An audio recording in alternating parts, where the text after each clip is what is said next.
for questions. Thank you, Mr. Chairman, and thank you, Mr. Secretary, for the way you've been accessible, and they've reached out to me several times. We've had several good discussions already, and I appreciate us getting off on the right foot. And I want to commend all the men and women at the Department of Homeland Security and all the subsidiary agencies for the great work they do every day. I encountered many of those this weekend in El Paso, where I started my career as a prosecutor and where I went after cartels. And I know from then, and I know now, that they're the frontline people. They're the frontline workers, and what the discussions you have with them really ring true. And after discussing things with them, I became that much more alarmed about what's going on at the border. And as we discussed yesterday in our phone call, I've got a series of questions that really require just a yes or no answer. And I would appreciate if you could just go through those quickly. If you could confirm some of these for me. First of all, do you agree that President Biden signed multiple executive actions on his first day in office to one, halt border wall construction, two, end the Remain in Mexico policy, and three, cancel asylum agreements with Central American partners?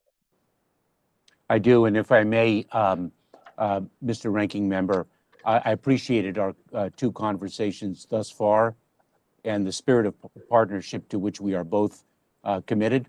I share your background as a federal prosecutor, and I know we will accomplish a great deal together. May I just say one quick thing about the men and women? Sir, if you can, but it could be very briefly because I have several questions. I will, because I share your tremendous pride in the men and women of the Border Patrol and in the men and women across the Department of Homeland Security. When I took office on February 2nd, 2% of the frontline Border Patrol personnel had been vaccinated. And what I heard, first and foremost, was the fact that their health and well-being had not been taken care of. We launched Operation VOW, Vaccinate Our Workforce, and over 26% of the frontline personnel are now vaccinated. And I know Thank you, that Mr. Secretary. I don't mean to cut you you off, but I do have many questions. I do appreciate you taking care of the agents. That's very commendable. Also, Thank do you you. agree that Customs and Border Patrol encountered protection encountered more than 100,000 individuals in February, which was a 173% increase from February 2020? Just yes or no? The numbers with respect to February of this year are accurate, Mr. Ranking Member. Thank you. And Can you 2020 confirm is not the... Can you confirm that Customs and Border Protection's Donna facility was recently at over 700% capacity? I don't have the precise figure. It was certainly over capacity, Mr. Ranking Member, and we are addressing that.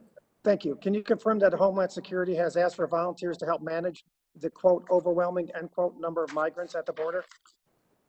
I'm sorry, can you repeat the question, Mr. Ranking Member? Sure. Thank you. Can you confirm that Homeland Security has asked for volunteers to help manage the, quote, overwhelming, end quote, number of migrants at the border? We have certainly called upon the volunteer workforce to assist in managing the border, as we have done before, and we have done in many circumstances to address the varied mission of the Department of Homeland Security. I'm extraordinarily proud of our volunteers. Can you confirm that over the weekend you directed FEMA to help receive, shelter, and transfer unaccompanied children from the southwest border? Yes, indeed.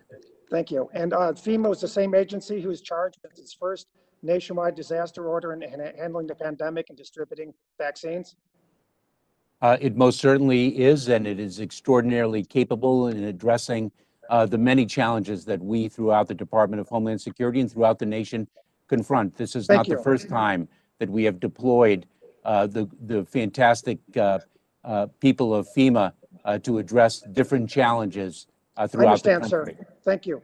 Can you confirm that in order to pay for the response to the surge at the border, it's highly likely that you're going to need a supplemental appropriations from Congress? That is not certain by any means, Mr. Ranking Member, and I certainly will stay in close touch with you with respect to the financial impacts of the work that we are performing, not only in this mission set, but across the department. Okay, now a couple quick questions. If you agree with the facts that we've set out, and I appreciate your candor, and you said earlier in your testimony that the situation at the border is undoubtedly difficult. Well, given the tremendous rise and surge of individuals coming to the border, wouldn't it be fair to call it a crisis? Because that's what your agents are calling it. Mr. Ranking Member, first of all, if I may, I didn't necessarily agree with all the statistics that you cited. Mr. Ranking Member, I'm not spending any time on the language that we use. I am spending time on operational response to the situation at the border.